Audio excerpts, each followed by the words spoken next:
예레미야 27장 2절에서 4절까지입니다. 네, 우리 세 구절입니다. 다 찾으신 줄 믿고 우리 합독하시겠습니다. 시작.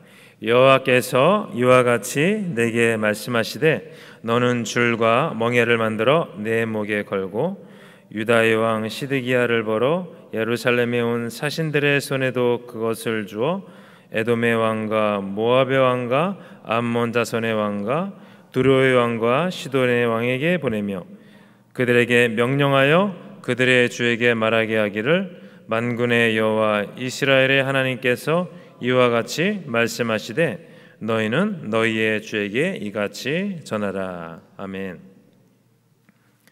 네, 오늘 말씀은 예언이 삶의 약이 됩니다 라는 제목으로 말씀을 나누겠습니다.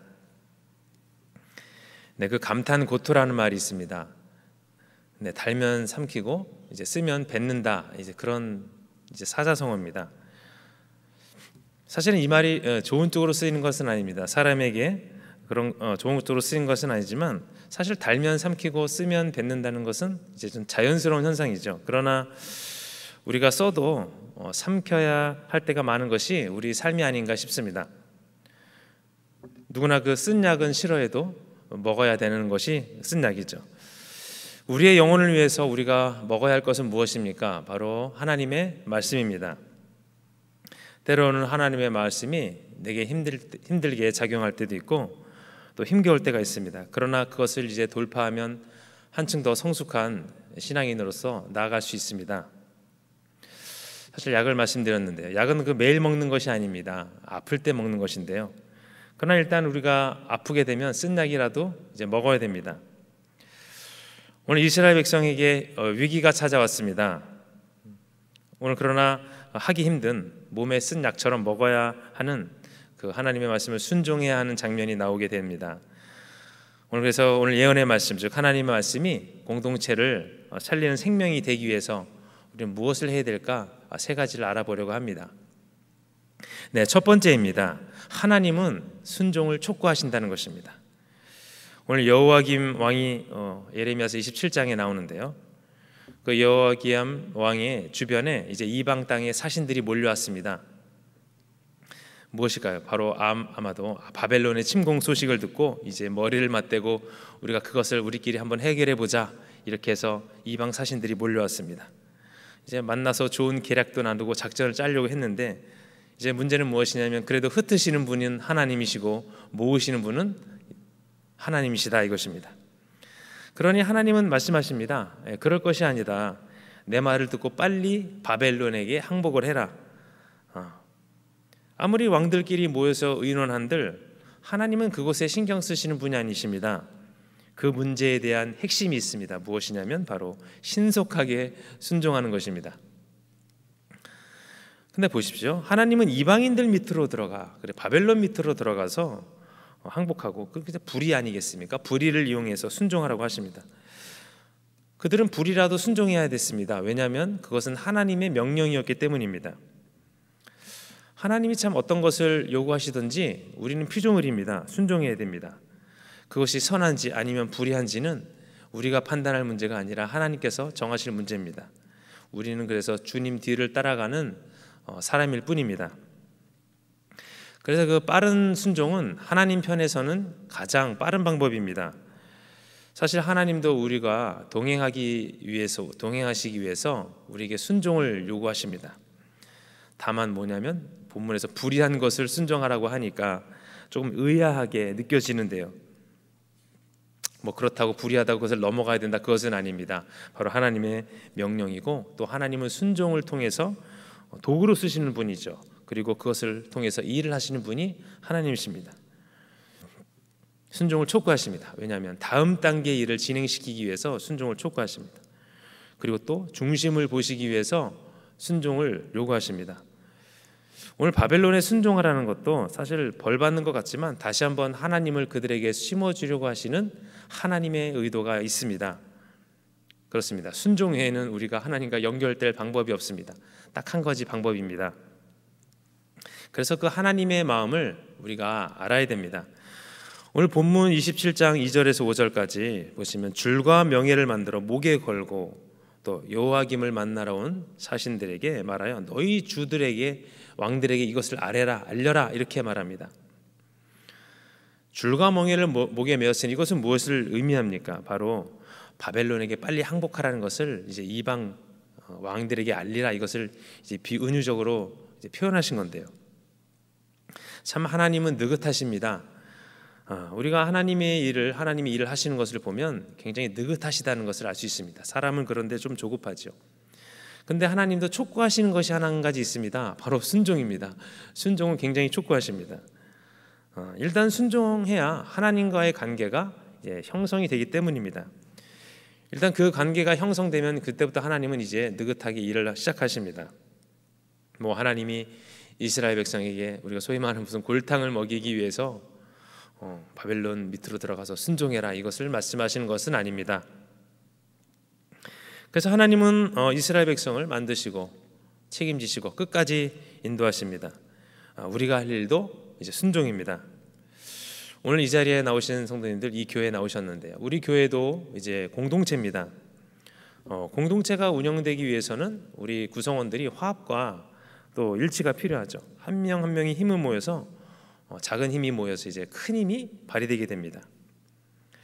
하나님의 명령이 우리에게 참 쓴 약으로 다가올 때도 있습니다. 그러나 그것을 순종하면 귀한 약이 되는 것입니다. 바로 순종입니다. 두 번째로 우리가 하나님의 말씀, 예언의 말씀이 공동체를 살리는 생명이 되기 위해서 해야 할 것은 바로 하나님의 주권을 인정해야 된다, 이것입니다. 이 천지가 창조될 때 우리가 원해서 우리의 원대로 창조된 것이 아닙니다. 하나님이 전적으로 주관하신 세상이 바로 이 세상입니다. 나는 스스로 있는 자다라고 말씀하신 분이 바로 하나님이십니다. 그러니 사실 우리가 마음껏 먹고 마시고 지내는 것, 이것도 하지만 그 주인은 바로 하나님임을 우리가 명심해야 됩니다. 역사의 주인공도 누가 주인이십니까? 바로 하나님이 주권 아래에 있습니다. 광야에서의 삶이, 참 우리도 지금 광야에서 살고 있지만 자기 마음대로의 삶일 수 있습니다.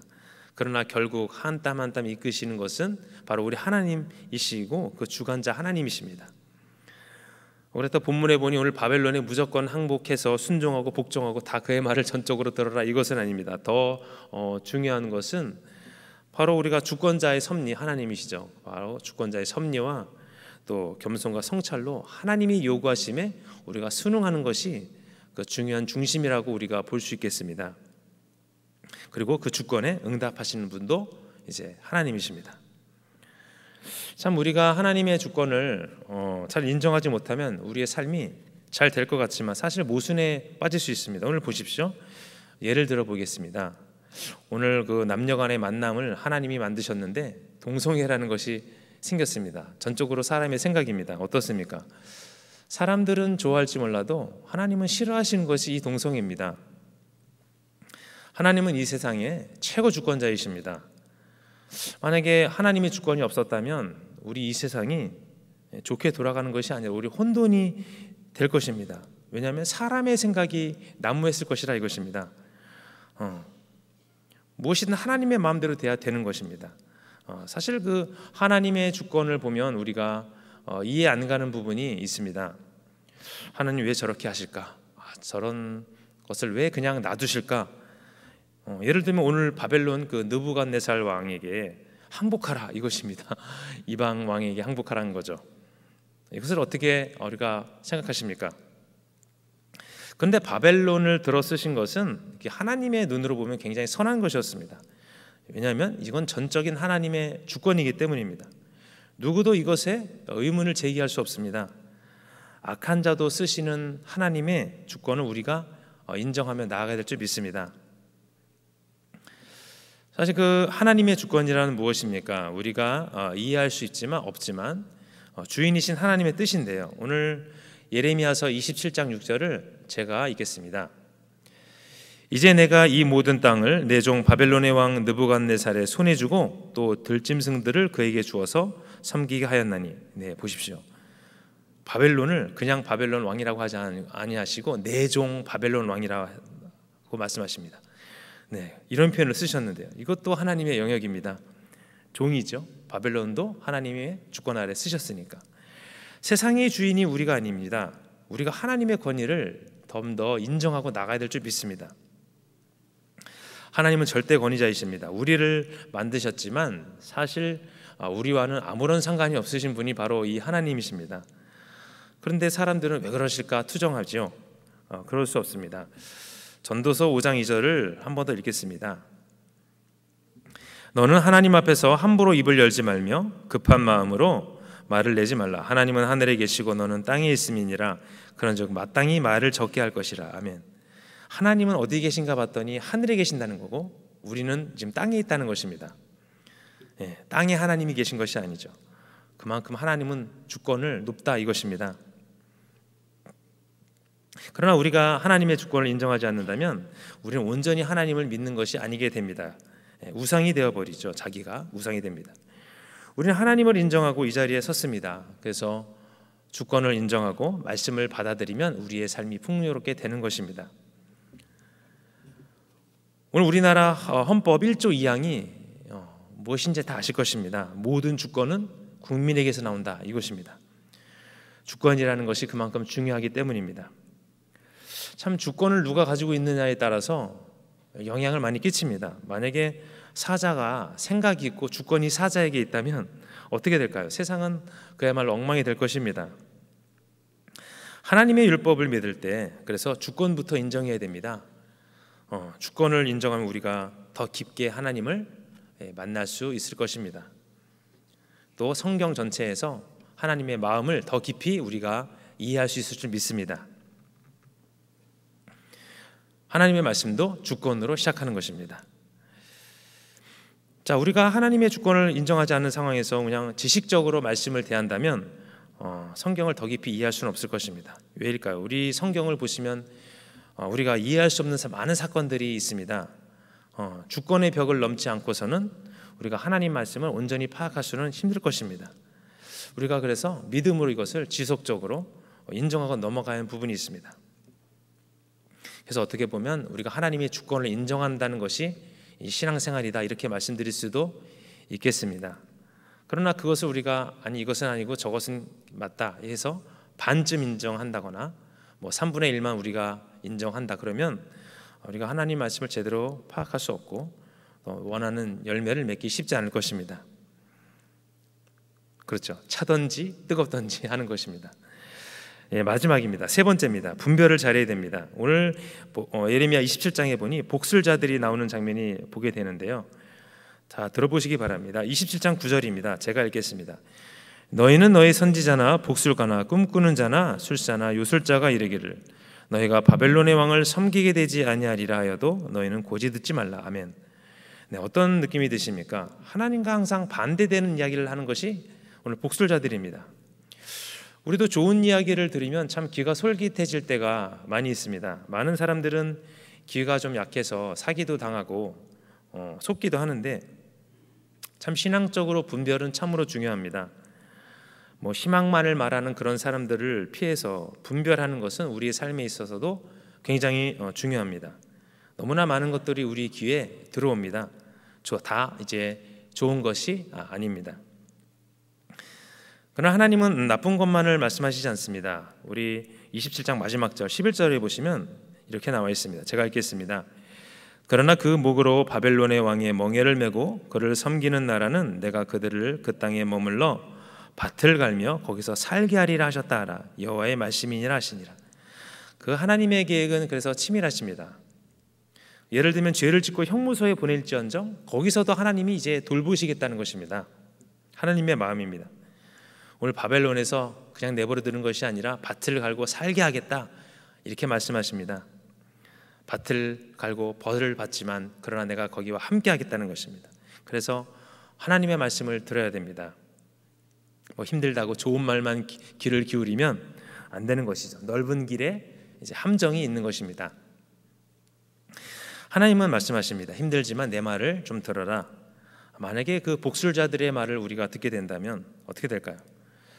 그 당시 이스라엘 백성이 만약에 그렇게 됐다면 오히려 더 바벨론에게 더 크게 끌려가서 더 큰 고난을 받았을 것입니다. 최소한의 고통으로 최대한의 구원하시려는 하나님의 마음과 하나님의 마음을 우리가 더욱더 깊이 분별해야 될 줄 믿습니다. 잘 분별하면 그래서 좋은 열매를 맺는 것입니다. 참 시대가 바른 말하는 사람보다 분별 없이 이야기하는 사람들의 말을 믿는 시대가 되어버린 것 같습니다. 그러나 우리가 냉철하게 생각하면 답은 나오는 것입니다. 어려움에 직면하면 우리가 분별력을 잃어버릴 수 있습니다. 이것이 아니다라고 말을 하면서도 우리가 어느새 사람의 말에 경청하게 되는 우리 자신의 모습을 볼 수 있는데요. 근거 없는 말에 우리가 솔깃하게 되죠. 그럴싸하기 때문입니다. 우리나라가 임진왜란이 1546년인가 일어났는데 그 전에 10만 양병설을 주장하지 않았습니까? 그러나 왕이 그것을 외면했습니다. 그럴싸한 말에 귀를 기울인 것입니다. 아직 일본의 정치가 어지럽고 그 도요토미 히데요시라는 사람이 아직 실권을 못 잡았기 때문에 걱정할 것이 못 된다. 그러니 안심해도 된다. 그러나 분별을 잘해야 되었습니다. 오히려 그 도요토미 히데요시가 그 전쟁이라는 도구를 이용해서 일본을 장악하기 위해 전쟁을 벌인 것입니다. 역발상을 우리가 이제 놓친 건데요. 우리는 잘 모르면 하나님의 말씀으로 들어가야 될 줄 믿습니다. 사실 더 잘 아시는 분들은 오히려 하나님의 말씀을 더 따라갑니다. 그 과정에 있어서 좁은 길을 가야 되기 때문에 이제 멈칫하는 경우가 있어서 그것이 문제인데요. 참 하나님의 말씀은 양약이 됩니다. 우리 특별히 공동체 생활을 함에 있어서 더 그러합니다. 우리가 분별하여서 교회 생활도 잘 해 나가야 될 줄 믿습니다.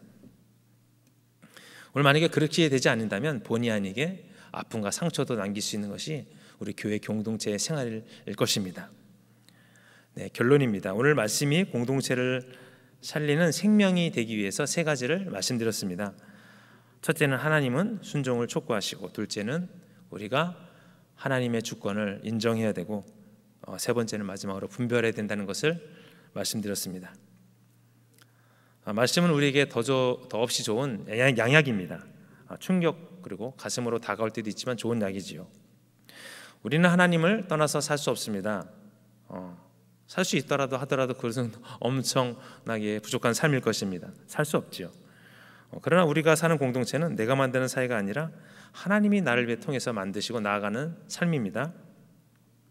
오늘 다시 오실 주님 바라보며 나아가기 원합니다. 2000년 전의 말씀이 오늘도 우리에겐 충격으로 다가와야 될 줄 믿습니다.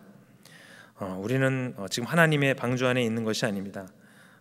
만약에 말씀이 거하지 않으면 말입니다.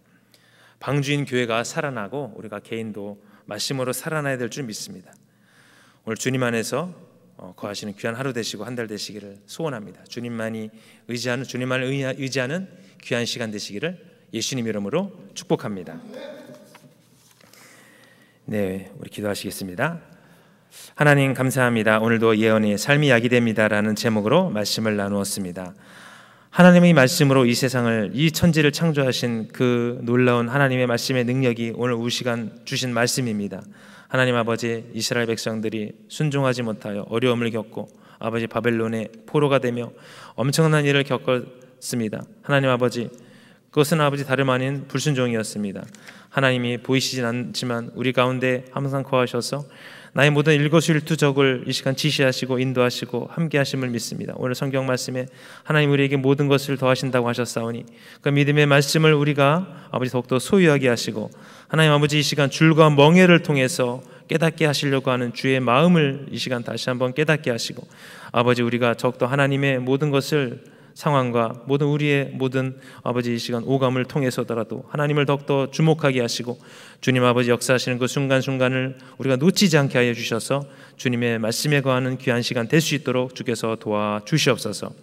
아버지 특별히 오늘 귀한 헌물드린 손길 아버지 기억하여 주시고 하나님의 놀라운 은혜와 평강으로 덧입혀 주시옵소서. 하나님 그 가정과 하시는 일에 주님의 아버지 역사가 있게 하시고 주님의 도우심으로 말미암아 더욱더 큰 복과 30배, 60배가 100배가 될 수 있는 귀한 은혜의 복과 하나님의 넘치는 아버지 은혜의 이 시간 누리는 귀한 시간 될 수 있도록 도와주시옵소서. 그 마음 드리는 손길을 아버지 기억하여 주시고 함께하여 주시옵소서. 오늘 모든 것을 주님께 맡기고 나아가는 성도들 위해 함께하시며 예수님 이름으로 기도드렸습니다.